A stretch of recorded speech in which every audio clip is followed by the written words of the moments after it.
Hello, ladies and gentlemen. We are here today with the man off to the side here on the other end of the line, Gateway Dirt Nationals Dome promoter Cody Sommer. And Cody, do you ever get called Cody Sommer from time to time? Because I think I got it wrong personally in the beginning. It's summer, like the season, but just spelled with an O. Yeah, I get Summers a lot. I get Sommer. I get Somner. I get different versions. Most people don't read my last name and think it's pronounced like the season, but it is. Right. And it's weird. You know, you kind of came on the scene in a weird, impactful way. I believe it was Mansfield when you first started doing some big dirt stuff, or no?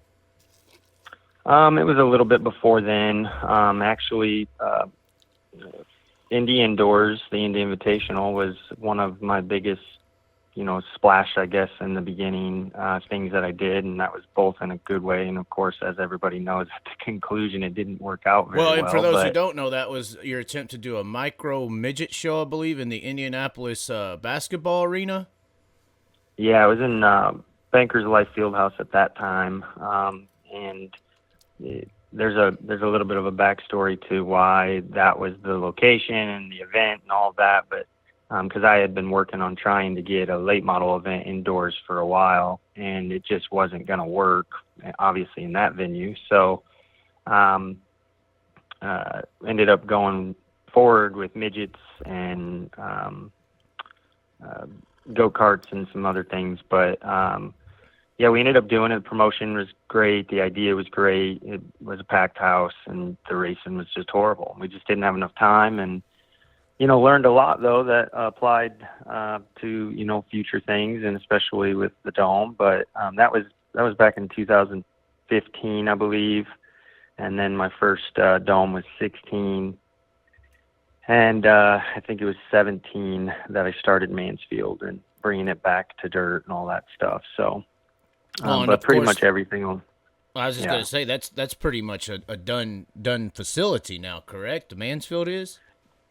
Yeah, so my deal there was a 3-year deal, which I did complete. My intention and plan originally and all along was to build that place up into a premier destination for dirt track events and motorsports and other family events. I mean, we did all kinds of different things there, and my intent was to, at the end of 3 years, to complete the purchase and, still be doing it today, but it just didn't work out. There was a lot of things that when you dive in and get into something that you think are going to be a certain way or whatever, it didn't quite shake out the way that I had hoped for it to. So I cut loose after my 3-year deal, and I was pretty confident that I didn't think that anybody else was going to go in there and do or attempt anything that we had been, because I knew how much it took for me to do it. And I know the effort that was put in. And I just, I just. Well, I always heard conspiracy theories on how that, Mansfield would get kind of blackballed by the politics of Ohio in a way too. So there was a little bit of, one of the things that I will say I didn't know about or expect was. It was much more, it's not like some of these backwoods racetracks where you can kind of get away with doing whatever you want, right? Like you're in your own, it's like the wild west of your town or your county or whatever. We were only 5 minutes out of town, and right next to an airport there and a military, base there, and some things that they do. And just, it did come with some regulations and involvement with, city officials that I got in trouble several times for turf use, for noise, and just anytime you want to do something, you want to put a sign up, you had to have a permit, and you had to, and it wasn't just like a $20 permit; it was probably $2,000, or it was, it was just always ridiculous. And so battled that the whole 3 years. It was just very complicated. It wasn't something where you could just. And I like to move fast and do things fast. If I have an idea, the next day I want to start on it. Right, so, God is creation. Yeah. Yeah, and it just was a difficult place to do that. Well, and something that I really didn't even think about talking about you with, but it is a very interesting situation that you tried to do there at Mansfield. Apparently, you ran into real politics, but obviously there's been a lot of discussion between the sprint car and late model world, and you did the Dirt Million and had the biggest stars and some support for that race at Mansfield. And you also had the $100,000 to win sprint car race.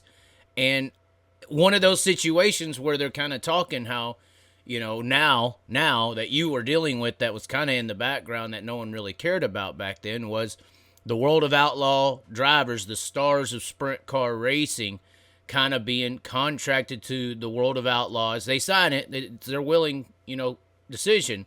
But it keeps, for instance, that race you were putting on for $100,000 to win, you couldn't get no outlaw. You couldn't get the stars of the sport to show up to justify buying a stream. Streaming wasn't as big back then, but it was around to buy the streaming or to get the fans to come to the track. Was that the racing politics side of this whole scenario as well? Oh, so I always used to joke with people in the industry that the reason I was having success doing certain things in the sport was because I was a good politician.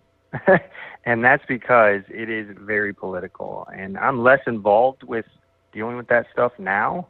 And I'm actually much happier, obviously. But back then, it was very political. You're 100% correct. I also didn't expect you to ask these types of things, but I'm not surprised. Well, I deal with they call me Alex Jones. It's somebody called me Ben Shapiro the other day. I feel that's way more respectful, but it's just an interesting topic and something that you dealt with. Yeah, the politics that you see today, they've existed. It's just a lot of people don't talk about it, or the people like me that I guess frankly that have been involved in the politics. I don't waste my time usually going out of my way to talk about it because I got more important things to do, But I will tell you, yeah, I mean, I dealt with that when I announced that first $100,000 sprint car race, which, by the way, it was interesting to see how things unfolded after that because the Kings Royal immediately the next year upped their purse because I know internally in the sprint car industry there was a lot of complaining, and that's why I did that. But I still did it the right way. Before I announced it, I scheduled a meeting with actually Tom Deary at World Racing Group, went and had lunch, really tried to get the Outlaws involved and get their support. And I'm still to this day not certain why they didn't want to do it, because I specifically chose a date that would allow them to do it and it wouldn't conflict. And couple months after I announced it, that's when they announced they were going to do Nashville on the same dates. So, wow. That's right. I believe so. That's right. Yeah, that's what happened. Yeah. And again, I know people in the industry everywhere, and that was 100% to combat against the Sprint Car World Championship, which is sad because it was a big paying sprint car race and an opportunity to let those teams under their own sanctioning body race for it, and they didn't want to do it. So I moved forward anyway. So you were offering to let that be a sanctioned race? Absolutely. Yeah, absolutely. Wow. I absolutely did, and moved forward without doing it. And it wasn't a huge flop, but I mean, when you don't have the stars of the sport, other than weather, I'll never forget the race because Schaefer. It was won off of turn 4 in epic fashion, right? Like, it was an awesome, finish at least. I mean, the racing at Mansfield was hit or miss, depended on, weather mainly. I mean, that was the big thing I fought there. It was just, it's in some weird area where the weather just is always a possibility of being an issue.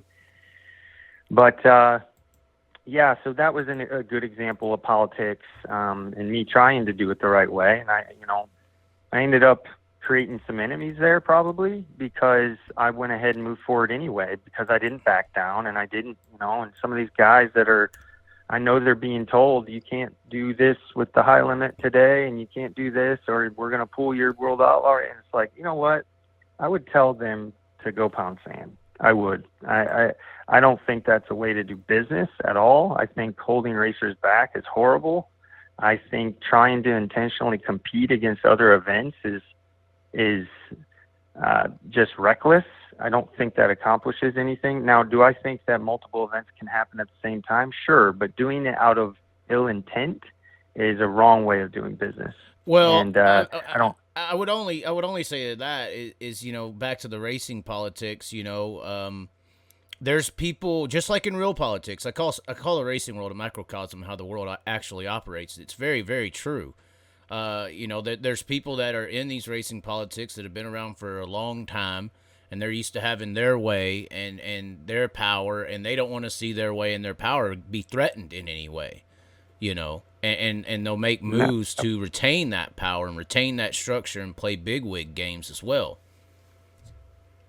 Yeah, 100%. It happens. I mean, there was some politics when I decided to do the Dirt Million, but there wasn't as much. I mean, I know I had got some calls and comments more than anything about Eldora and the Million and this and that. It's like, listen, at the time, it's easy to fast forward and go, well, now there was another $1 million race. But at the time when I did that, there was no sight of another $1 million race happening. And I wanted to do something massive, and it actually worked out really good for a lot of race teams. I know one of the cool things that I remember taking away from that was I think 10 of the starting field at that time, it was the highest paid event, like take home check that they had ever received. And that's Wow. 10 guys that run professionally. So Right. it was at the time, it was the second largest, paying dirt late model race that had ever existed. I think it's probably fourth or fifth now, but well, and I think you came in. I think you came in at a certain time that I would almost halfway give you some credit for all the shakings that we're seeing in payout, because we were used to these structures, these series, these events that were happening year after year after year, and no changes. And when you came in with the stuff you're doing at Mansfield, it kind of maybe halfway inspired some other guys to come in out of left field or out of here, out of there, and put on something and do something as well. I think it inspired a lot of guys. It's funny we're talking about competing events. If there was anyone who's been inspired in the dirt late model ranks to pay more and to get big events going, I guess the only one that's out of left field would be this XR series that's popped up out of nowhere, paying big money, biggest yearly earnings for certain series, only so many events, and then they put on this all-tech race. Talk about that whole deal. I'm kind of circling around there, but, it seems like you did kind of inspire people to put on stuff, and then it looks like somebody who put on something is kind of, halfway slated the Dome, although it is very far away. You are having y'all's record car counts, I believe, but just talk about that whole scenario and inspiring left field promoters to start putting things on and try to make some changes in the game with payouts as well, so it seems like it's somewhat hand in hand. Well, I believe that for sure, and I think it's fairly obvious to maybe you or me, but I don't think you'd get a Barry Braun to admit that I've inspired him to do anything. Well, nobody on. But we are in the ego wars of the world. Yeah, and the I get racing that, world is ego fine. wars. Yeah.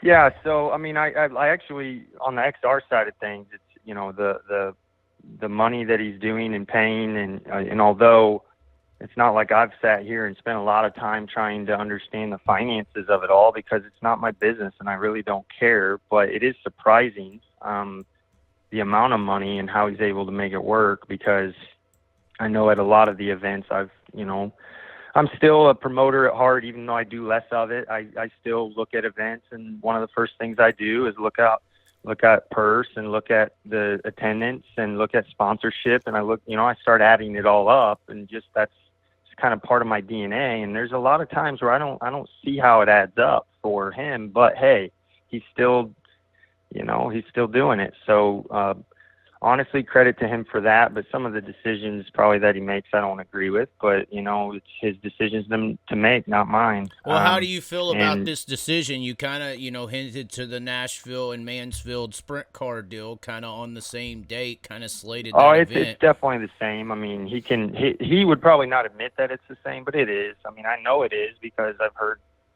heard from very credible sources that it is. I mean, there's so many other dates that you could have done this event. I understand during the time of year where, you know, there's always been this statement in the industry of like, there's no available weekends. So of course I got to book a race on top of this or that. Okay. That you understand, but December, really? Like, come on, dude. Like, there's many other weekends that something could have been done between November. I mean, there could have been a race several different weekends, but that one was chosen, in my opinion, for a very direct reason, and it was not with good intent. So as I, you know, rewind back to the beginning of this conversation, I don't like people that do that. I don't agree with it. I don't think it's for the racer, and I certainly don't think it's for the fan.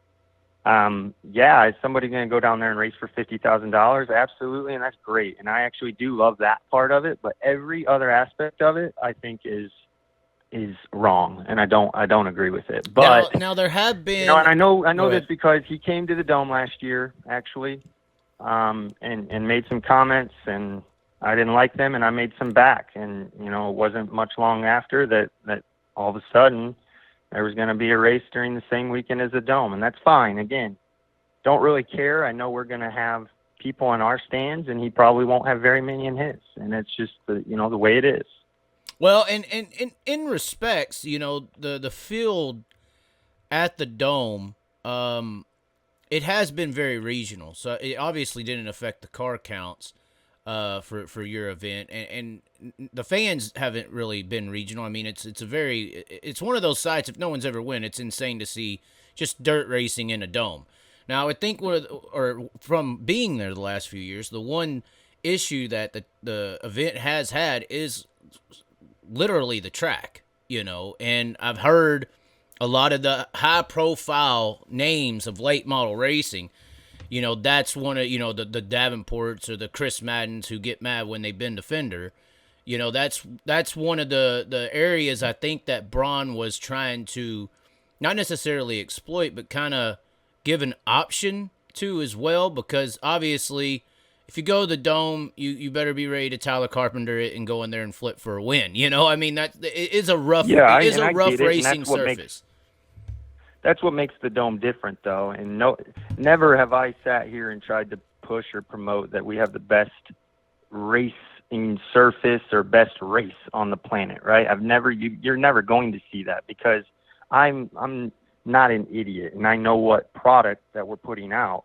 But it doesn't make it a bad product. And I think in most cases, you hear more people that are not racers. If there's one individual that's on site next weekend that should or could complain about a racing surface, it's the competitors. And I'm going to tell you right now, I don't hear a lot of complaining from competitors. It's always fans, and it's always people that assume that because the track is rough, that, you know, these guys are not happy. But explain to me why these guys keep coming back. If they're so unhappy about a rough surface or they don't like it, they still keep coming back. Because I have an analogy for this. Like, we can go race, right, everywhere in the country. And anymore, you can run for good money pretty much every weekend, $20,000, $30,000, $40,000. And I look at it like you're having steak every weekend. Well, every once in a while, you just want to have some lobster. Right. And the Dome is lobster. Right. So don't encourage people to only eat steak. I'm saying you really, our sport needs different things. Right. It needs innovation.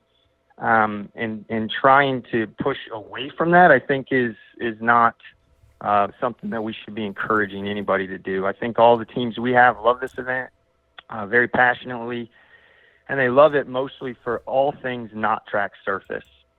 So yeah, every year we do try to do things to help with the surface, and, you know, I'm confident in the surface this year and how it'll race, but, you know, the Dome's different. I'm proud it's different, and it's part of it. Well, and like I said, I just think we have seen a few of the more marquee, I guess, Silver Spoon teams kind of not be there. Or So like fall we off, lost and JD this year 'cause that's he'll what go. Barry Braun's kind of catering to by, okay, well, these bigger names that the fans or biggest or whatever, I'm just saying, not bigger or biggest or whatever. These marquee names that fans want to see aren't racing this weekend. Let's put on a show where they'll be at and take some eyes. I see what you're saying, though. It could have been a different week. December is kind of an issue in scheduling, and even I think you've somewhat ran into that with PRI being there. Nobody really wants to race against PRI because so many manufacturers and drivers and series are there. So PRI is one of those weekends you want to stay away from. Obviously, your weekend is what you would think to stay away from. And then I've always heard the week before Christmas you never put on a big national race. So I don't. It seems like though there is openings. It seems like, especially for XR, we he's used to actually racing jump midweek. around we jumped from the third week in December to the first week in December because of a scheduling contract thing with the Dome. So we actually run that week before Christmas, and we've done it successfully several times, and we'll be doing it again next year. So there are options. Again, it doesn't matter. At the end of the day, it doesn't. I just don't think, again, I don't think it was done with any good intent, and that's fine. It doesn't matter to me, really. We're going to do what we do, and we're going to have fun doing it. Well, that kind of seems to be, the XR business model in itself. Maybe may not be sound financially in looking at it, numbers and all that, but it definitely is succeeding in shaking up the late model world. That's for sure. I definitely think it's and as a that. racer, I love it.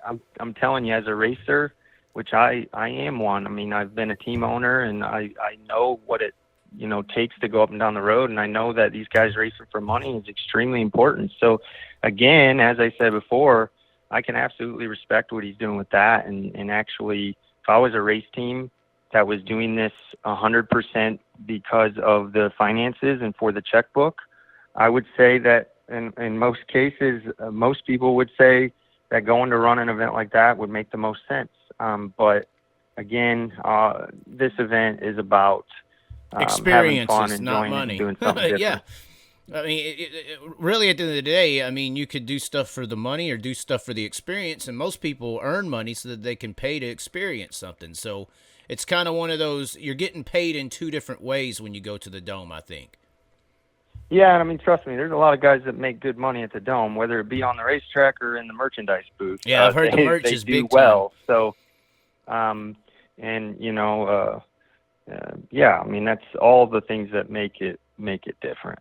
Now, quick question, not trying to hinder on it. Obviously, midgets are not on the docket this year. I thought the first year with the midgets was really, really well. Last year was kind of, lacking team sort of support.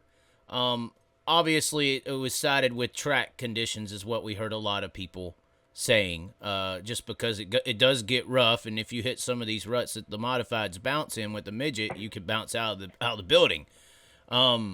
What is the decision on midgets? I heard a lot of people wanted you to do 5 weeks or 5 days, and the first 2 days be midgets and sprint cars or something, and then late models modified separate. What was the whole decision-making situation with evaluating midgets and even open wheel racing at that Dome event? So I obviously have nothing against midgets and sprint cars. I mean, I've done several things with them over the years, and on the midget side of things, I loved having them at the event. And yes, they put on, a hell of a show last year. But the issue is I'm a promoter, and you need names to make big events happen. And I don't like doing small events. I just don't. So it's nothing against teams because I have a lot of teams that reached out after basically, announcing that we weren't going to bring them back, saying screw it, we'll come. And it's like, I want to provide an event for those guys. Trust me, I do, but it just can't be this one. We have limited space we deal with. That's one of our issues. And this year we have less space than we've ever had because they're making a ton of renovations on the Dome and around the facility. So I don't have as big of a pit area. So that factored into the decision. logistically, they need pushed off. You got to go red a lot and stop and go and all these different things that, a race car with a starter and can take off on their own don't have. So that was another factor. And then obviously not having the support. I was, frankly, I was kind of a little surprised and a little disappointed. I didn't get a whole lot of the track conditions being the reasoning as much as I got a lot of turkey night and a lot of chili bowl. A lot of turkey night and a lot of chili bowl prep and reasons why they couldn't squeeze it in. And then it was interesting because as soon as I pull the plug on it, it's like the midget racing industry is like, well, why? And it's like, it's almost like that old saying of you don't realize how much you want something or miss something until it's gone. Right. And I think that's kind of the case on the midgets. Although I will say, fast forward to now, this event it started as a late model event, and it's always been a late model event, and it always will be a late model event as long as I have any say or do with it. And again, not against the midget teams at all. I enjoyed that stretch, and ultimately I've considered and looked at possibly doing other things with them in this building. But scheduling-wise and calendar-wise, there's nothing that's either one available or makes sense. So it's kind of one of those things that are on the sidelines. I don't know if that's forever or if in the future it'll change. Maybe I'll be able to do something in the future, but for now, I just wanted to go back and focus on what the event was really built upon. And our ticket sales are as good or better than they've been, and so our competitor registration numbers are higher than they've ever been, and I don't expect our sponsors are all very happy. And I'm not saying that removing the midgets didn't have no effect on the event, but I am pretty confident in saying that it has not had a negative effect on the event at all. Now, as far as entries, I believe you've been helping out or been a part of the Carson Hocevar experience in dirt late model racing. Is that correct? Yeah, that's correct. He's one of the drivers at the Nice Motorsports, which is the NASCAR truck team that I'm the operations director at, and got the interest of involving the team in dirt racing, obviously because of my background there, and then most recently I obviously was with Scott and doing late model racing. So the idea was to penetrate dirt late model racing into the NASCAR shop, basically, and so we started that at the World 100 this year with Carpenter and Hocevar, and have continued to do it, and they're going to do the Dome, and I think we have plans of doing even more of that next year. Now, you're not going to give him a provisional or anything, and I'm going to get tossed out the building over it, are you? Say that again? You're not going to give Carson Hocevar a provisional, and I'm going to get tossed out of the building over it, am I? I don't know. I got tossed out because over the whole Kyle Busch kid provisional deal. I got tossed out of the shootout, so. So actually, it's funny. So trust me, as a promoter, you get used to getting bitched at about just about anything and everything that you can imagine. And over the years, one of those has been provisional. And my topic with provisional has always been, why do people complain so much about them when, at the end of the day, a guy like me could just take them out of the equation and say, you know what, there won't be one at all. Okay, there just won't.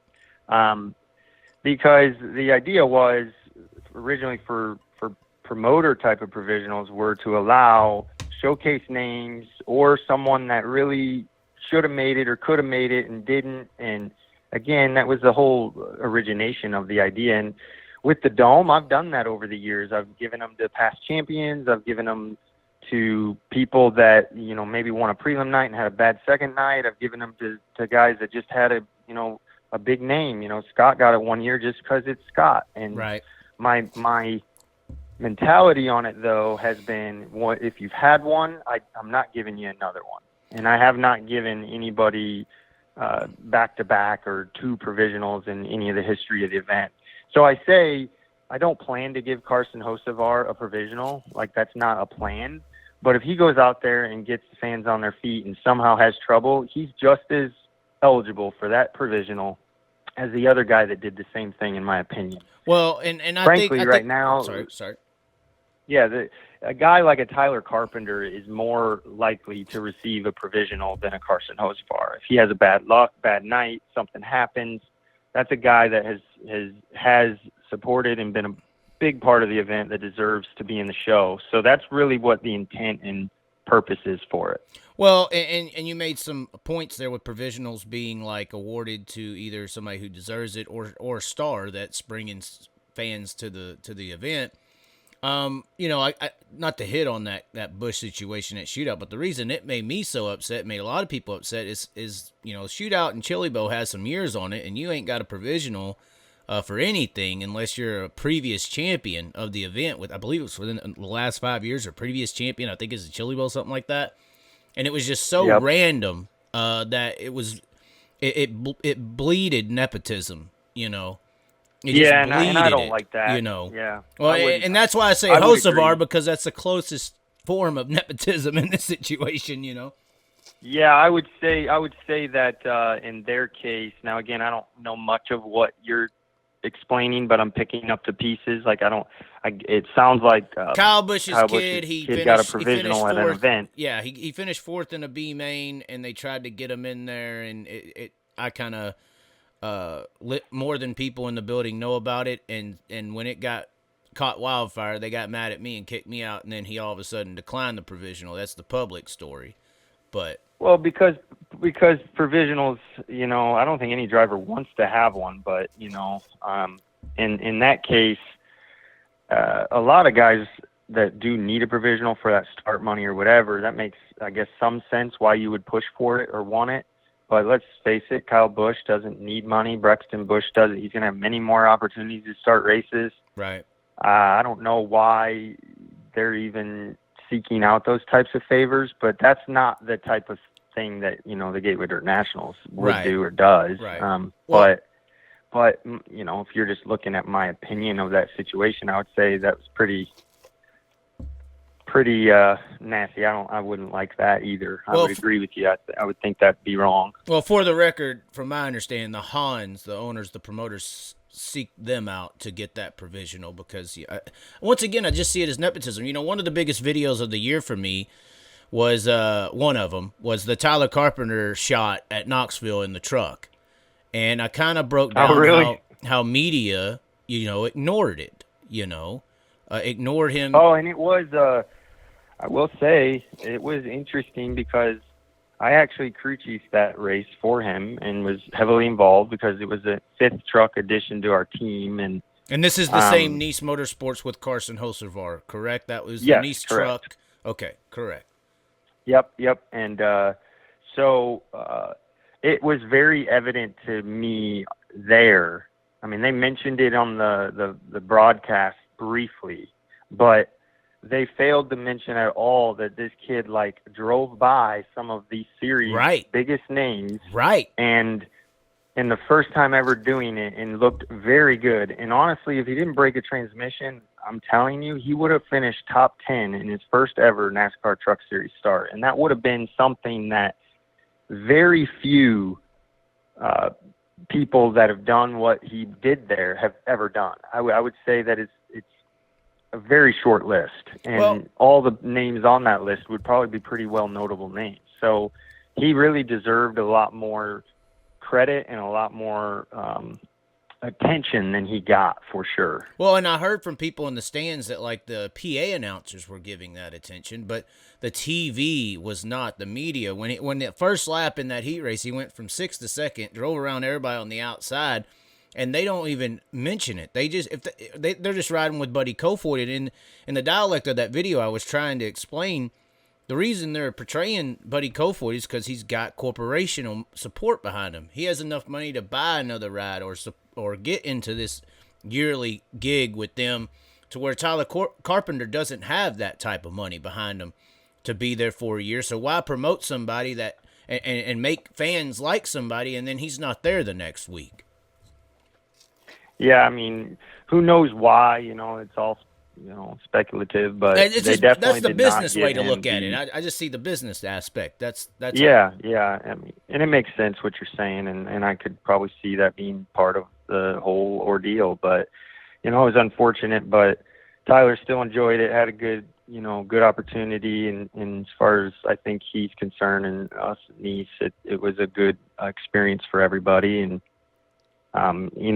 he's obviously gotten certain things out of that relationship. We work with him on the late model stuff now, and we have a kryptonite with the host of our thing, and Tyler did really well at the World 100 and really should have been in the show, but that's how it goes sometimes. So who knows where that will continue to blossom. Well, and he's become somewhat of a star of this Dome deal. I'm curious to know if Hey Dudes ever did get him a deal or something like that, because I saw how Hey Dudes was getting absolutely blown to hell after the picture.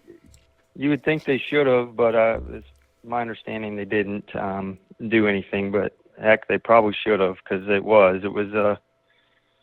was quite the thing last year, and obviously, hopefully, we never have that type of issue again from a promoter's perspective. But it was an interesting thing that took place there for the Hey Dudes thing. Yeah, I mean, and safety out the window. I kind of think one of the main reasons he didn't get that Hey Dudes deal, and why some of our stars don't get really any deals, is the lack of awareness of this sport, like the extreme lack of awareness of what a late model even is, or a sprint car even is. Most of the general society has no idea what it even is at all. And if they hear about it, it's usually introduced through NASCAR television that points out how it's, where 14 to 18-year-old drivers learn how to drive. It's like a high school form of motorsports, the Larsons, Bells, etc. What do you think we need to do to help, and I don't know if you agree on this, help people understand that a top-performing dirt track oval racer is just as talented, possibly more talented, beating more competition by the numbers for sure, than a NASCAR Cup racer or a Carson Hocevar? Yeah, it's a loaded thing to probably answer, because although a lot of people can point to a Larson and say this is great for dirt racing, and overall I do think it is, but his performance in dirt racing probably doesn't help with that. Diminishes what it, you're makes saying it look there, like high school. He races on Sunday, and then he goes and whoops up on them at the dirt track. It almost looks like in some cases, it looks like he's whooping up on the guys, but we know as an industry, right, that he is beating really good talent. Well, and if you notice, those medias don't mention it when he runs 8th or 11th or 15th. Right. This is why I call it a NASCAR narrative to keep dirt down, because they know what they're doing when they hide that stuff. They're only showing it when he beats them in the ground. They're not showing it when he gets beat. And that's because if you show it when he's getting beat. I don't know. Go ahead. I don't know the answer to how we solve that, but I agree with the narrative, as you called it, and I agree with the idea that some of the best drivers that exist are in dirt racing, and who knows, there could be someone right now that's better than Kyle Larson, and we just don't know it. Right, he's in a street because they stock won't get somewhere. that opportunity. Yeah, I mean, it's interesting situation, and the relevance. I did a podcast with some people out of St. Louis, and they were explaining how streaming services and promoters are bitching about streaming services, and I was telling them how when I was in track promotion, I always heard the excuse of there's just so many things to do in today's world on a Saturday night than back in the day when these local and regional tracks used to get a lot of people. And I always would relate back to, well, they don't even know what you are. They don't know what sprint cars are. They don't know what late models are. They don't know what the stars of the sport are either. And I think stars are almost more important than the vehicles. I always use a concert analogy on how, people don't go to a Taylor Swift concert for $10,000 tickets for guitars and drums. They go for Taylor Swift. It don't matter if you got sprint cars and modified. You got to have some star playing the instrument for people to want to come and watch. But the relevance is so low, and I'm trying to fathom how we can get regular people to hear about it. They were mentioning how in St. Louis, nobody's really even hearing about the Dome. You know, they're not really understanding what's going on. They don't even know that it's happening. It should be one of the biggest races in the world. You know, ESPN coverage, we would all like that. But I'm just saying, like, what can promoters do to kind of become an option on a Saturday night? And I think, not to really hinder on it too long on this subject, but I think streaming is now the new excuse for promoters as well as to why they may not get certain numbers. Instead of them more worried and more putting time and effort to the relevance of their sport, their track, or their stars. Yeah, I mean, I've always said that the number one thing in promoting is the experience and creating moments that people really walk away with, that they just won't forget. And that is the key in integrate personalities of racers into that same bucket, right? Like if they meet a racer and they have a very unique personality, or they act a different way than that person has maybe ever seen, that's what creates that star power. I mean, there's a reason Scott Bloomquist is as popular as he is, and face it, does he look like anybody else in the pit area? No. Does he act like anybody else in the pit area? No. He's the most different guy in the pit area that you will meet.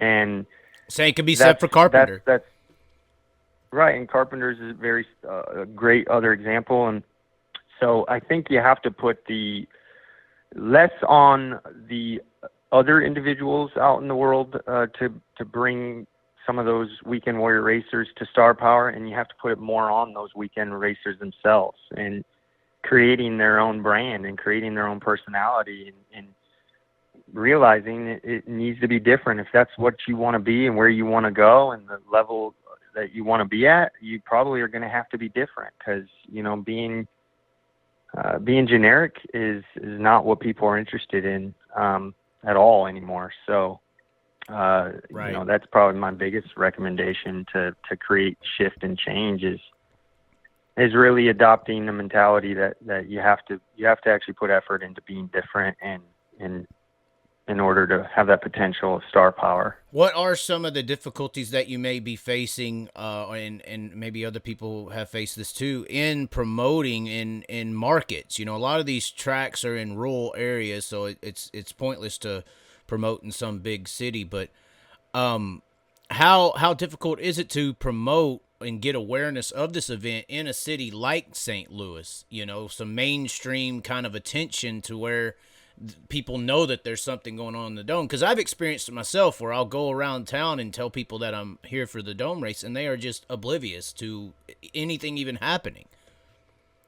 No, and it's difficult. It really is. Like in promoting, you rely a lot on your loyal fan base, your regular fan base, your regulars, that they may embody 60% of your attendance or 70% of your attendance. And as a promoter, that extra 30, 40%, that's what you work to try to right. Get that attendance number up. And it's difficult to draw the attention of that 30 or 40% because they're not loyal and they're interested in every other thing that's going on in the world. And I used to compare this to craft beer, and why craft beer boomed is because everybody wants to do something different, right? They want to try something different, and it's the flavor of the week type of concept. And so there may be a concert going on this weekend, and that same fan wants to go, watch a hockey game the next. And maybe if a promoter just got their attention at the right time, might get them to come to a Saturday night race. In our case, we have one weekend and one event. It's not like we're running every Saturday night and we can try to capture a percentage of that fan base. We have to get them or that opportunity's missed. And I'll be honest, I don't spend a lot of time focusing on that fan base in the St. Louis region because I've had enough support of the loyal hardcore fan base that I haven't needed to. We sell out pretty much every hotel in the downtown market. And I'm not saying that I don't want 60,000 people here. Of course I do. It's more, I have to pick and choose my battles and go, okay, am I going to focus on targeting this local market more and maybe get a 20, 30% higher attendance? In this case, with this event and Gateway Dirt, no, I'm not spending a whole lot of time focusing on that. But if I was a weekly promoting racetrack it's part of the way you have to make things work, because unfortunately, you're loyal, dedicated, week to week attendee. That number is not enough to support most racetracks or promoters anymore, and you need to reach to further fan base. And I don't believe that streaming at all has had a negative effect on our industry. I'm one of the people that are very pro live streaming. I think the Dome is a great example of what it can do for an event, but I've just always felt very strong in favor of streaming in our sport. Well, the only I would respond in two ways to that and get your opinion on it if you have one. I would say the only counter argument to how you're explaining how you just have one event and you're doing what you can with that one event, you kind of don't have to worry about the St. Louis market. I would say to that that it could be analyzed in a way where you're on such a glamorous stage, you have this rare form of a dirt track racing event, you have this facility, you have this dome, that a lot of people are feeling like it's almost like this is the type of scenario that needs to help the relevancy of the sport, that should get that glamorous, attention and exposure for the sport, that it kind of has a responsibility to kind of introduce to millions of people, if possible, just because of how rare that scene is. Yeah, and I see what you're saying, and I can agree certainly in a lot of ways to that. And I think naturally we have just naturally over the years a little bit, but I will say that I don't. Although I think the Dome and this event is very powerful, I don't think it by itself is enough to make the difference in the entire sport, right, of targeting mainstream. But I do think that certainly, the uniqueness of the event, you can look at that two ways. One, we don't want necessarily the fan base to believe that this is how it is everywhere, every weekend for this type of industry either. So you got to kind of be careful too, I think, when you approach that, that mentality of trying to target a broader audience, to create a fan that maybe will go to Tri-City instead. You got to be careful how you do it too, because you don't want to lose that fan because you've almost jaded them with the Dome. So, but all in all, I of course I want to broaden our horizons. It's just difficult when you can only accomplish and do so much in so much time. And I'd say that every year with the Dome, we've added and done things, and it's certainly on the list to continue and try to focus on that entire topic of conversation, and try to broaden our horizons and target that fan base. And you said you were a big proponent of streaming on that, and I'm on the proponent side of promoters. Or I think a lot of dirt racing promoters are a little up in age, and they remember the days where it was easy money, and they got a little lazy on promoting and expanding the relevance, building their own stars. I think that's a case, but I did draw the line. I've had this theory for a while, and it makes sense to me, and even some people who went and watched it believe it as well. There's been a slow death, I would say, of other racing outside of NASCAR. When I go to study it, I look at one of the biggest changes and expansion of the sport was when Speed Channel came along. Because prior to Speed Channel, racing would be on more mainstream networks, TNN, ESPN. Some basketball fan will be getting on the ESPN for the game coming up, and they're catching the end of an outlaw sprint car race or dune buggies or whatever. And when Speed Channel came along, it segregated the expansion, because the only people going to the Speed Channel was racing fans. So it killed the expenditure of the sport. And I see the other downfall to or down the road, the other leg to that is streaming, because now not only is it segregated to a streaming network, but now you're having to pay to get exposure to it. We're lucky we have, I said this as well, the Facebook and the YouTube highlight clips that we can share on our feeds and all that, and new people can see it. Because if we didn't have that, you're not going to see these races anymore unless you go or unless you pay a streaming service. It's not going to get exposed to new people. Yeah, I mean, I think streaming from a positive perspective, I think it has exposed the sport to broader horizons and more eyeballs. I mean, the Speed Channel concept, I don't know if it was on Speed Channel or something else, maybe, but as a younger kid growing up, I'll use this as an example. There was like these mud bog races where swamp buggies. They have these huge tires. Swamp buggies. But it's like I would have never known of that industry or that type of racing or that type of anything if not for a Speed Channel, right? Like, so you have to look at it that way too. That was my point. Those types of broadcasts were on ESPNs and TNNs to where not just racing people would have never watched. If it's on Speed Channel, okay, you're a sprint car fan, now you see swamp buggies. But if you're outside of the racing world, because the racing world is a niche in itself. So being on those other stations, not just a segregated racing-only channel, it was able to reach new people and expand the brand of racing overall. I think that's why we had more racing fans back then, I think, personally, or it was more popular, is because the racing restaurant to the normal, average, everyday person, you walked in to see what racing was, and you saw these different types of racing. You could like one of them. Whereas now racing is represented by NASCAR. If a person, a regular dumb American, I'd say only dumb because of racing, most people are ignorant to it. If they think I want to check out racing, they see NASCAR, that's the example of racing. That's racing in their minds. They only see IndyCar once a year at Indianapolis. Outside of that, I mean, it's not even on the radar. You know, so I just think that that's the issue with streaming in a way. Like I said, I credit because it has helped us with highlights and things like that, but outside of that, I just don't see how it's going to expand the sport to have new people watch the entirety of a race, which, I mean, sometimes these races with their cautions and brakes are, you know, no normal person would sit through that at all, period, on a computer or TV screen, but I that's kind of the angle where I see that coming from.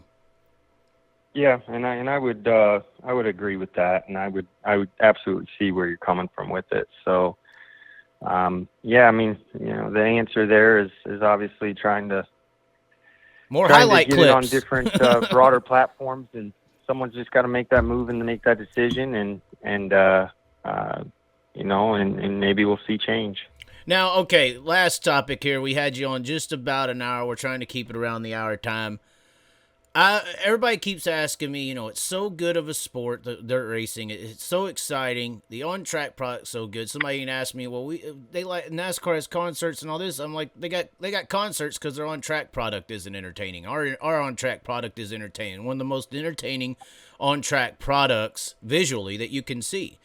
When I get conspiratorially into why it may not have risen to this mainstream market with all the glamour that it has. I mean, we got a lot of race car drivers in dirt racing with pretty much zero mainstream promotion, destroying NASCAR drivers in Facebook likes, page. I mean, destroying them. I mean, I think it's Austin Cindric has like 11,000. I mean, we got guys in triple digits across the board.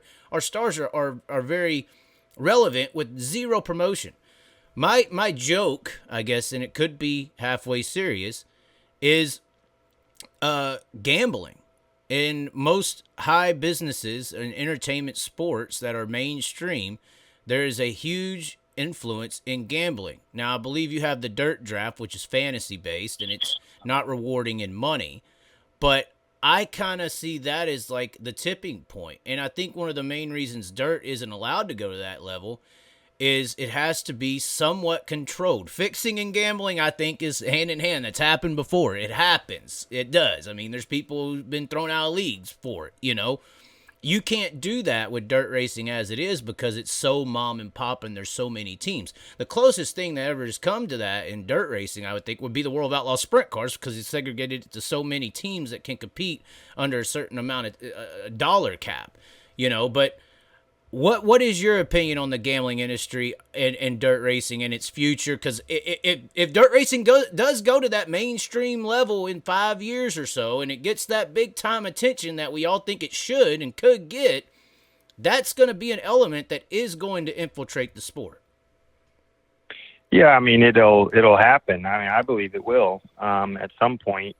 I mean, part of the dirt draft idea and concept was with the eventual possibility and hope of maybe getting there at some point. And I think that gambling introduces a lot of positives to the sport, a lot of growth, I think, to the sport, a lot of good things, period. But it also would and will introduce some fixings, curveballs and roadblocks. Yeah, I mean, that's why NASCAR is the best place. You know, you got a horse race, and you can determine which horse runs better. I mean, when Dale Earnhardt Jr. won the summer race at Daytona 500 after his father died, everybody's crying and everything. It's like there's millions of dollars for someone else to win this race. He's half throttle out front, saying he's pulling away. Yeah, it's and there's. I wouldn't say that the regulations that are in our industry today can, we don't have compliance people working for World Racing Group. We don't have compliance people working for Lucas Oil or XR or whoever. And closest thing we got is tire samples. Right. And even then, there's not a really, I would say most people would not be confident in that process even as it exists. So, that would be that's probably why it hasn't already happened, honestly. The other reason is I can tell you from a business perspective, it's very costly. You got to have a lot of big corporate money involved. I mean, isn't a gambling license $100,000 a year per state? Well, it varies per state. But, if you were going to have a large impact and have it nationwide for the entire dirt racing industry, you would be looking at upwards several hundreds of thousands of dollars, almost $1 million in just your licensing and regulation that would be required to do something like that. And that's just something that, and it's a big risk when you do it, right? So to get someone to make that kind of investment to introduce gambling to the sport, when they know as soon as they do it, it's going to really throw up some red flags and create some problems, and they may be right back out of the sport. It's going to be difficult to get somebody to do that. And that's why, Dirt Draft is not doing gambling, because of those reasons. It's just a lot to take into consideration, right now, and we'll see how things evolve over the years. But, I do think eventually it'll happen. It's just a matter of how long from now. Right. I know there's a few people who are interested in Pennsylvania and in Iowa as well, because those are two states where online gambling is legal. And my bigger deal, how you have the fantasy set up, it's kind of hard to fix that. Isn't. But when you get into parlays and for instance, will Tyler Carpenter finish top 10 or below top 10 Saturday? I mean, like you said, the issue comes in where, somebody says to the tire changer, hey, tell your friend in California or Iowa or whatever, put $1 million on the top 10. We're going to pull, we're going to wreck the car or something like that. That's the type of thing where I feel like it's just not controlled enough. And either way you look at it, it's not controlled.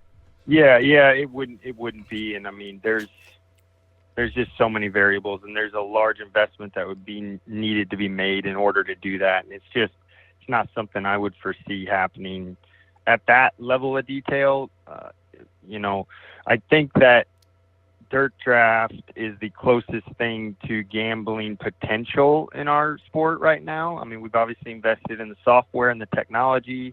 We've established the relationships. And we're creating a foundation to possibly introduce that, I'd say, in the future.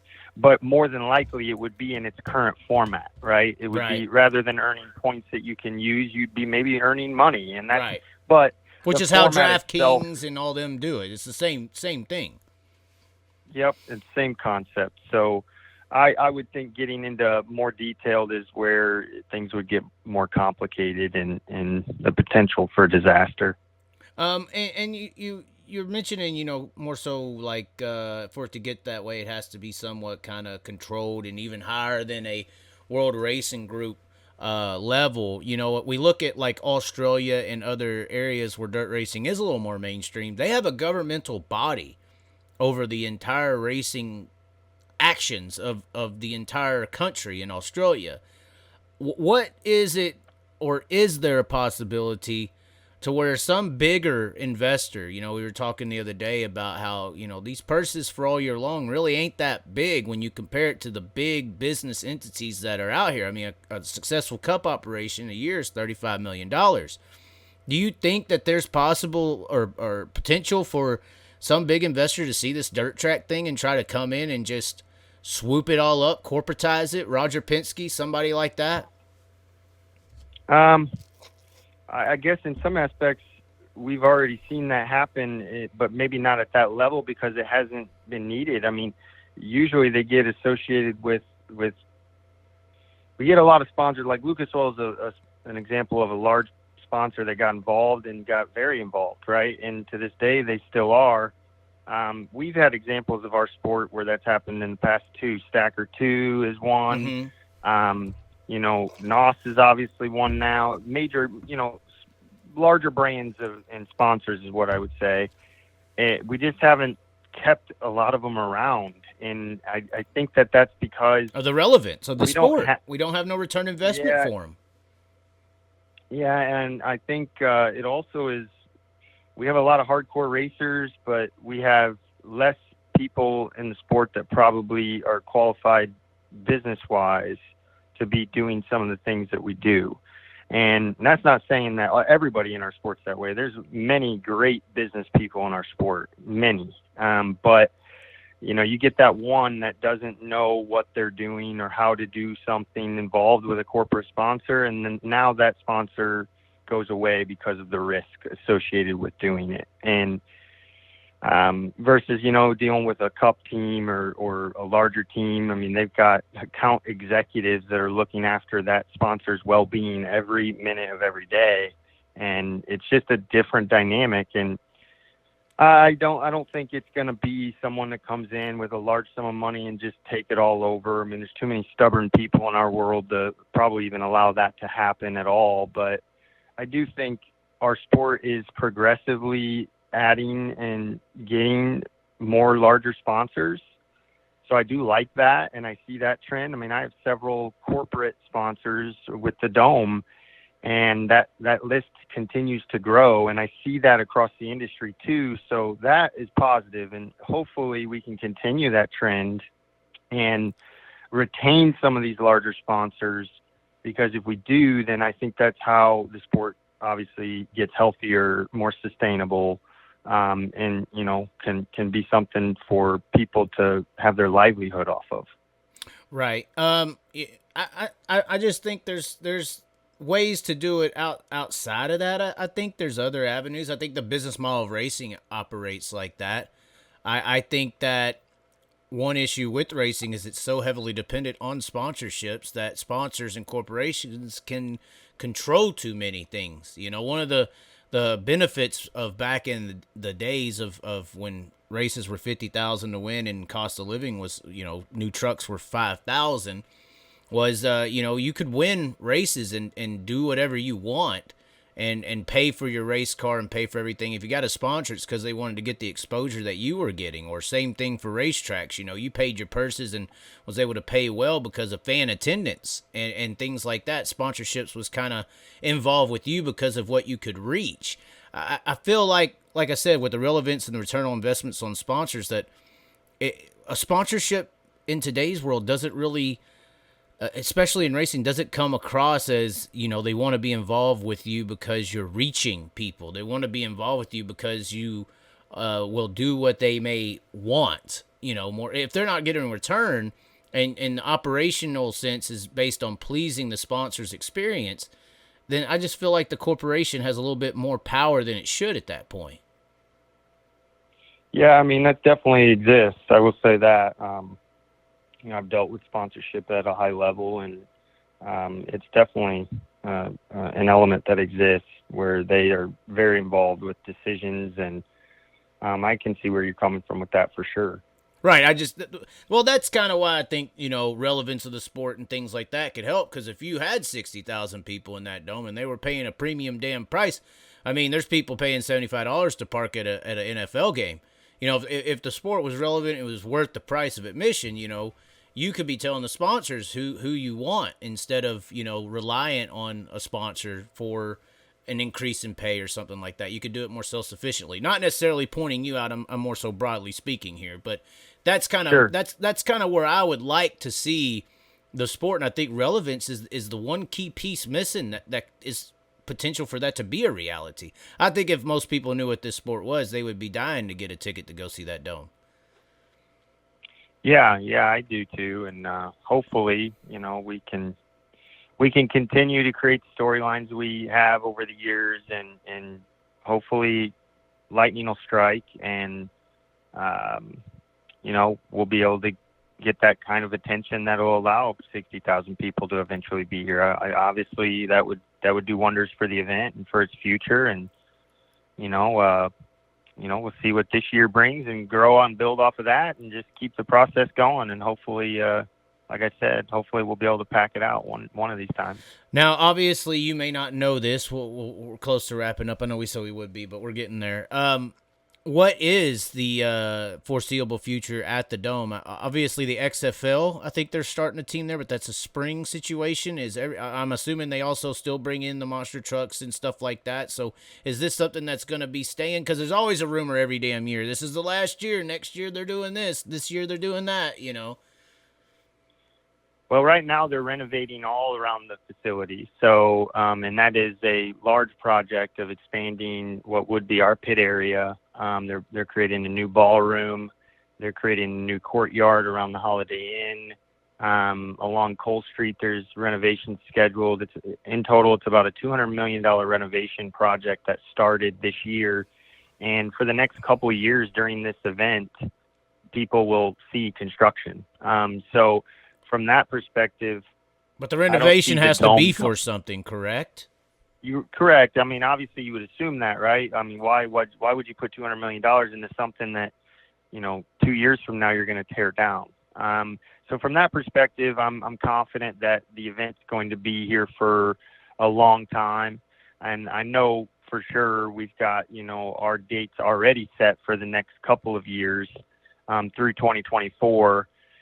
But I don't foresee us stopping then. I see us continuing to build and continuing to work on things to grow the event. And I think it's a good thing that they're doing what they're doing, obviously, because I think that means there's a future here and a home here.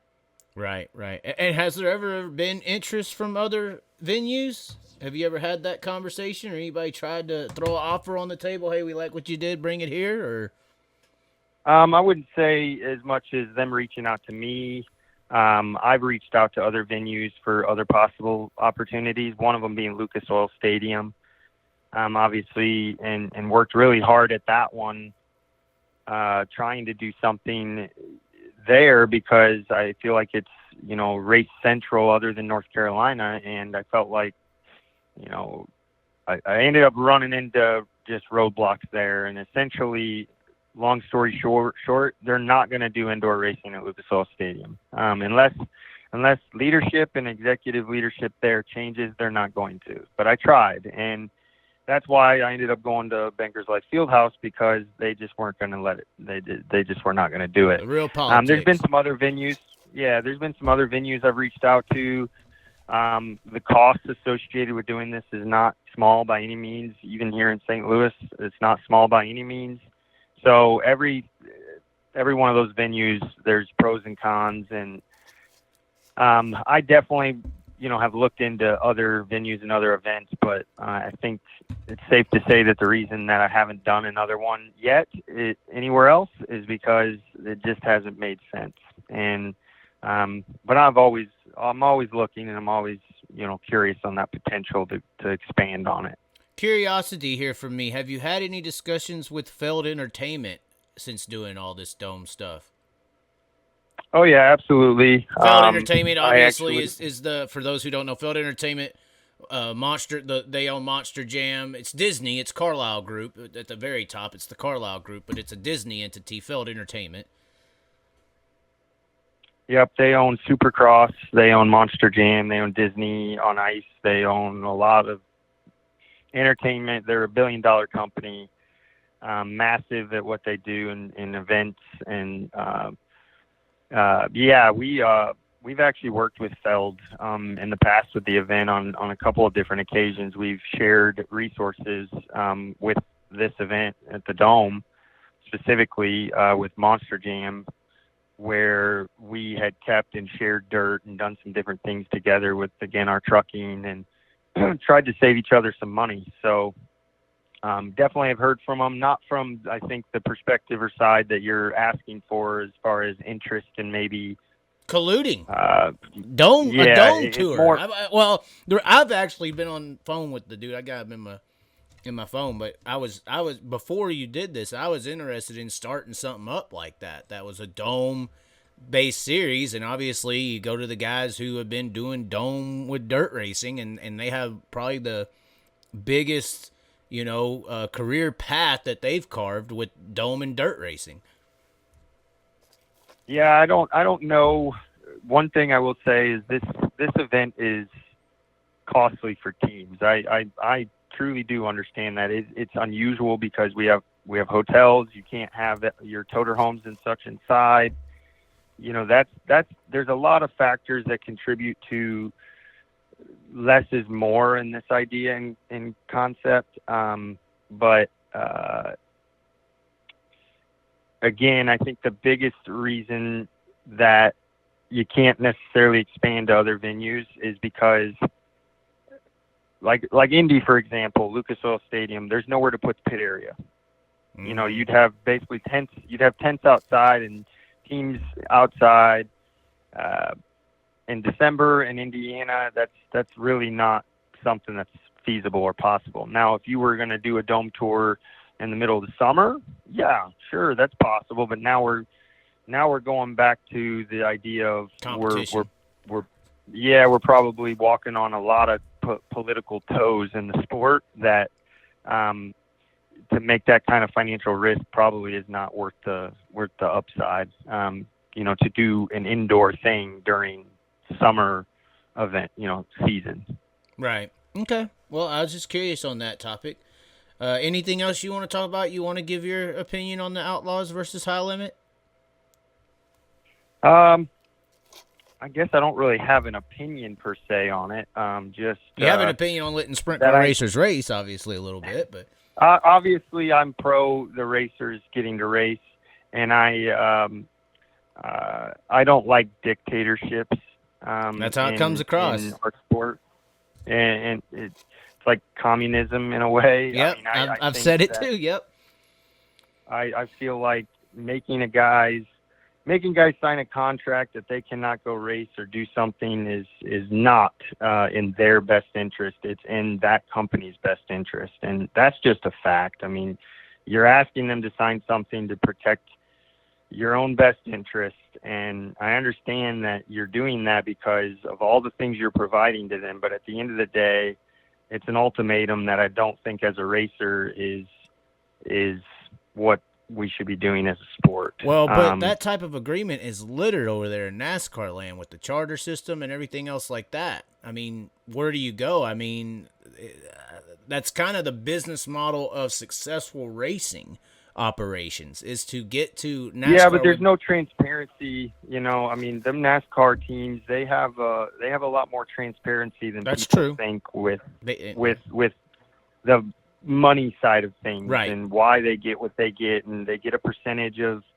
certain things, and there's no percentages being given on, from my understanding anyway. And again, for the most part, I don't have really an opinion other than I'm for the racer, and I believe that they should be able to go race where they want to race and do what they want to do and support what they want. And I don't think they should be penalized for doing that at all.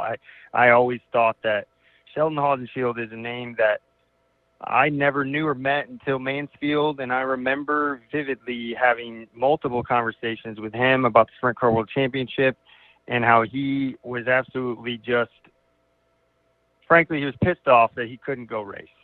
But he didn't want to say that publicly, obviously, or create any issue. Right. And he maybe he'll deny that he ever felt that way about it, but time has passed and it doesn't matter anymore. Sheldon's obviously a supporter of the Outlaws, and that's great. Well, But I mean, we never know now. I mean, well, he was put in a position where he couldn't go race, and it really didn't. It'd be hard to explain to me why that's a good thing for anybody. Well, and if you're going to put that type of, structure into your business model with these teams and the agreements, then you have to.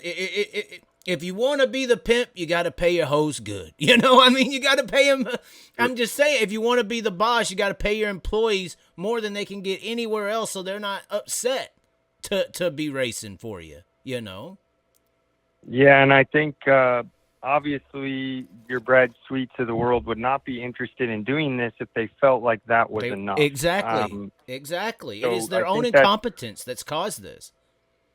Yeah, I think believing that this is good enough, just because you believe it doesn't mean everybody else has to believe it. And obviously it appears that a couple of very large names in the sport don't agree with and don't think that it's enough. So they've chose to do something different, and I think that's not necessarily a bad thing. I think we'll see what happens.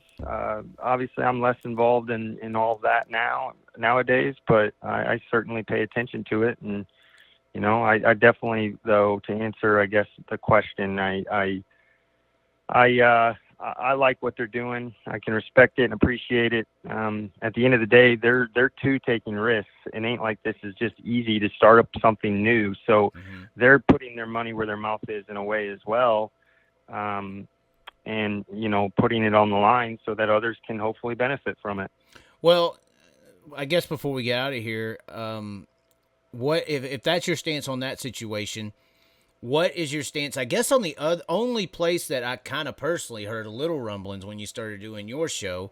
What's your opinion on Larson making the stance of he's out on the Chili Bowl because of payout at that venue? I mean, a lot of people, I see the side for the Chili Bowl. There's a lot of years built where they might have took it or lost money, and now they're making some money, and why are you asking for more money, etc. I mean, you're somewhat in a situation where you're building an event. You're trying to make it extremely successful.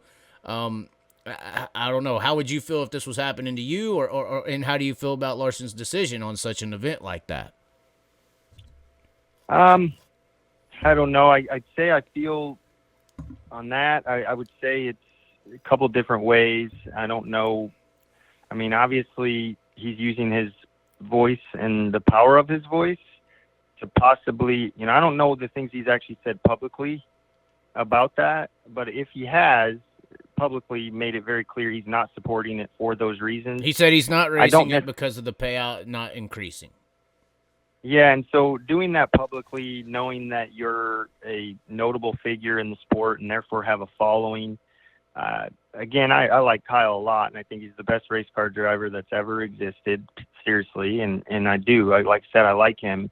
But I don't know that I agree with using your voice to encourage others, right? Like, if they feel that way, then let them feel that way. But obviously the Chili Bowl, many teams have not felt that way until now when he uses his voice.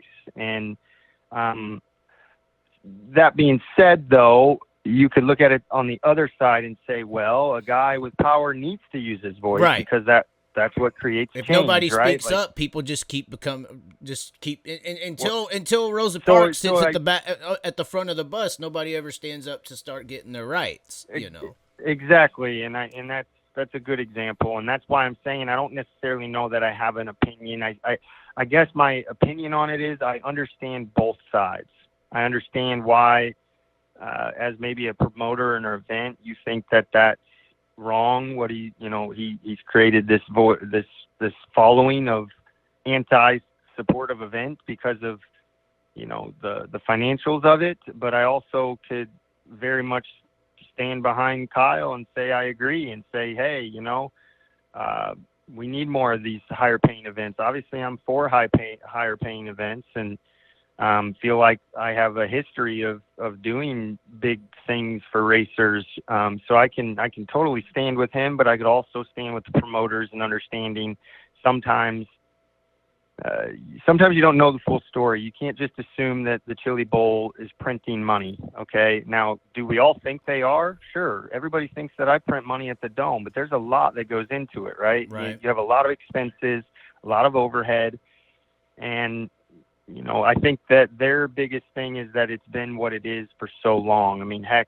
I was in my second year with the Dome and increased the purse. You know what I mean? Like, heck, this year I've increased it by adding, more money into it. So I think, again, I don't know the full history of the purse or payout of the Chili Bowl, but never changed. Well, it's changed yeah. in some start areas, but it's always been 10,000 to win since its inception.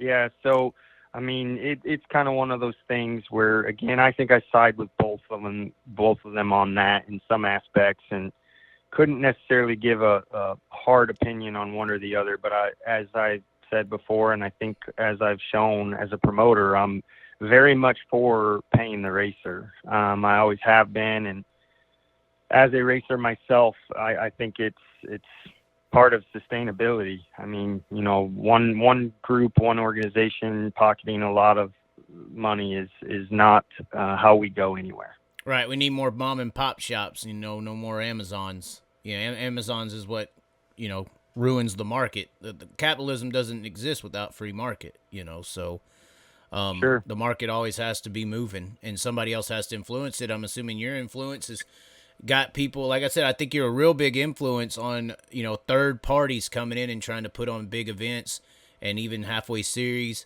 and even indoor dome racing. Obviously, it's an idea that everyone thought about. Everybody's thought about it. It's happened, Silverdome, all this stuff, but it hasn't been done in modern times.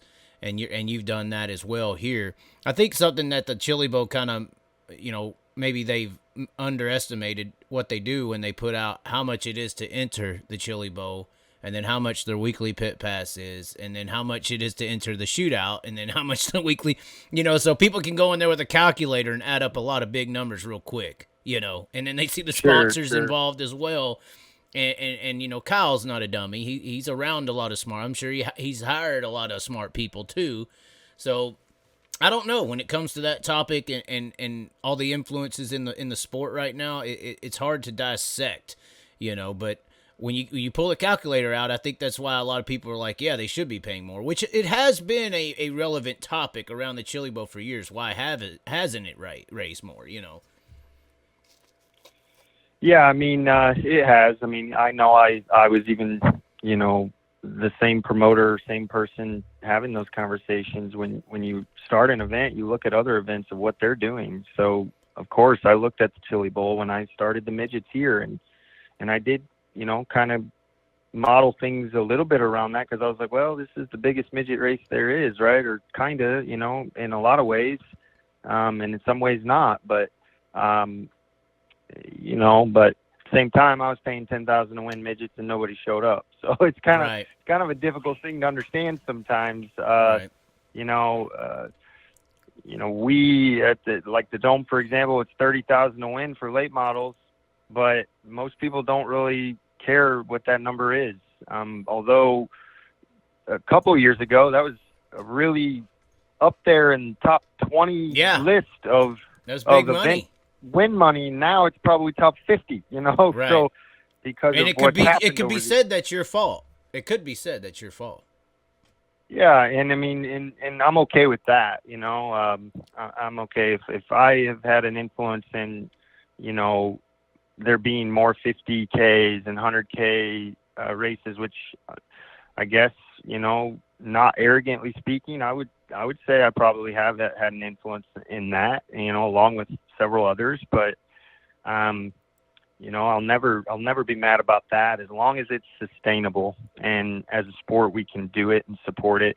And we don't create all this change and this growth in purse money, and then all of a sudden nobody can afford it anymore. And you got more tracks going belly up because of it, more promoters going belly up because of it.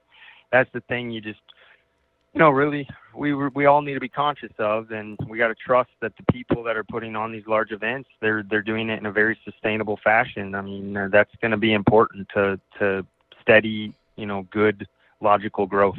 Right, and I think that's kind of one of the only worries or detrimental speaks around the XR scenario is how long can they do it? Because like you said, a lot of people are looking at the model like, is this going to work?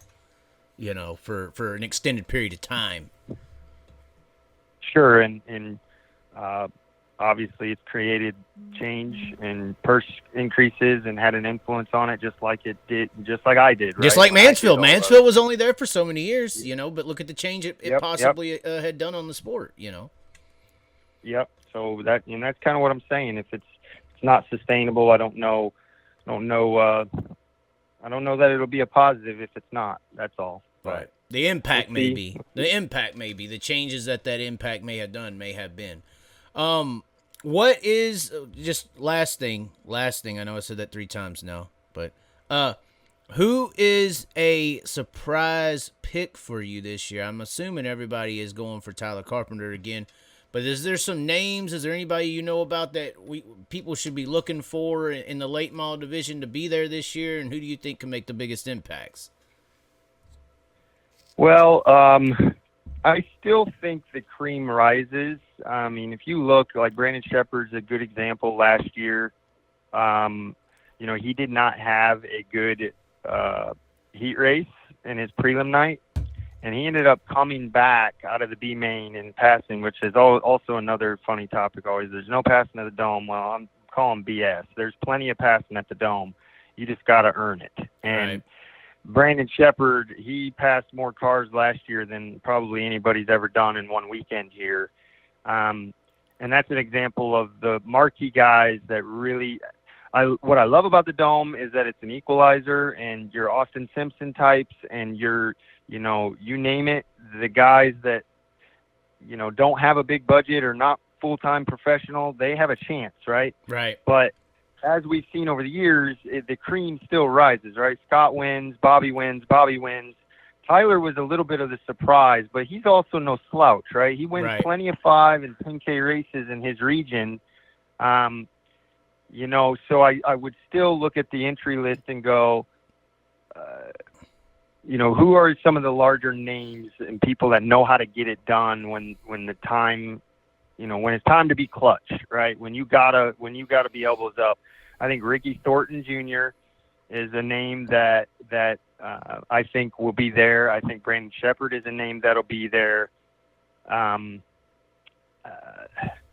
Again, I'd love to sit here and say Tyler obviously is a name that'll be there. Unzicker. But you're asking me for guys that, but I'm not. It's going to be hard for me to not pick a Shepard or a Babb or a Thornton or a Tyler Erb. Notable names and guys in the sport that know how to close. They know how to get the job done, and that's who I would still expect to be victorious come Saturday.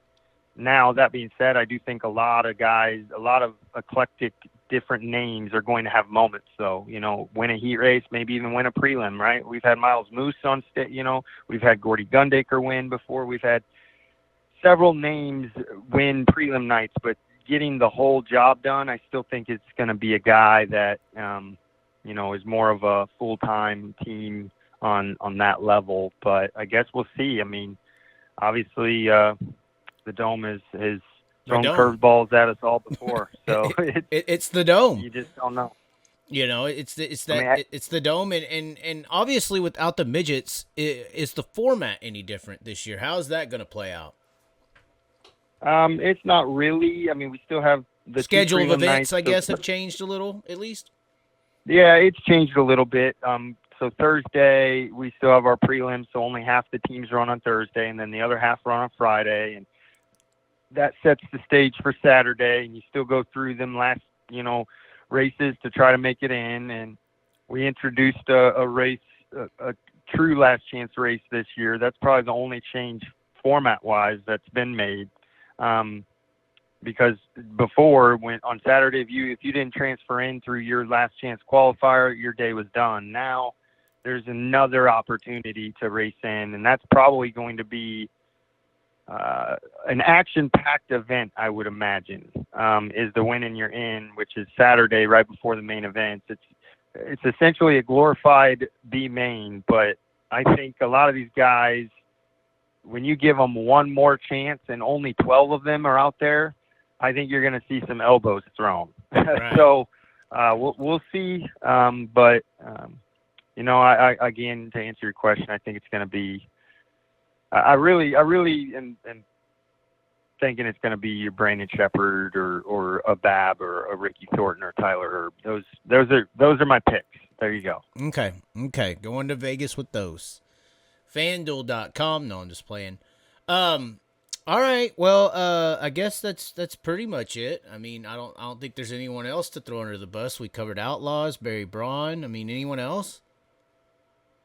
Oh, I don't have anybody to throw under the bus. Come I'm sure on. there'll be several. I'm sure I'll get several after this, but it is what it is. It certainly won't be the first time that someone's had something bad to say about me. But I've always said you gotta have thick skin in this deal, and over the years my skin's gotten pretty thick. I don't let a lot bother me. I don't let a lot get to me, and I do march to the beat of my own drum, and traditionally stay in my lane and don't really care what everybody else is doing or what they think. So I'm going to just stick to my recipe because it's worked for me and it makes me and my life happy. So, and I'm all about the Dome, and that's really all that matters. Okay. Well, I mean, Don King was very successful. I mean, I'm just saying. You can have an opinion. I'm just saying you can have an opinion. I mean, like you said, thick skin. I just think that people overreact to opinions. Opinions are opinions. Just because you run something doesn't mean it should change. Or, if somebody's going to hate you for an opinion, I mean, well, they're probably going to hate you anyway. So don't let it change what you think. Yeah, and that's true. I mean, I think, again, over the years, I've had a lot of people reach out to me valuing my opinion or the way that I do things or want to get me involved with this or that. I've had a lot of offers to do a lot of different things, but I don't know, over the last 2 years, I've really changed my perspective on things and just maybe this isn't what people want to hear, but I've cared less about some of the things that we have talked about, to be honest with you. I engulfed my life in the sport, those years at Mansfield and years with Scott and years, creating, and it's exhausting when some of those things don't always work out the way that they maybe should have or you hope that they would have. And that isn't me stopping or saying I'm done innovating or doing new or more or having more opinions to share. It's just that you're not going to see me saying as much. This is the most I've said on a lot of these topics that we've talked about in a long time. It's been a long time since I've shared some of that. So because my perspective and my mindset has changed, I focus more on my life and what makes me happy and less about the white noise. Are you getting cold feet now that this is out? No, not at all. Again, okay. I will say this: I'm a firm believer that you don't live with regret. You don't. Everything happens. Everything's said. Everything's done for a reason. Right. And no, no cold feet. I haven't said anything that I wouldn't say probably again tomorrow or the next day or the day after. So. Okay. Well, all right. And I guess it's tickets for sale, gatewaydirt.com. Is that it? Gatewaydirt.com. Their tickets tab, and yes, they're on sale, still sale, and I know that the availability in many of the sections is getting limited at this point, and it usually does at this point. So definitely, if you're wanting to come, jump on there and get them and be a part of everything Dome, because it's going to be epic. It always is, and who knows what we're going to see. Alrighty, well, thanks for calling in, and hopefully you don't get in too much trouble. All right, sounds good. Appreciate you having me. Thanks. This is how we ride, this is how we do. Riding mud, sliding up higher in the groove. Don't give a damn.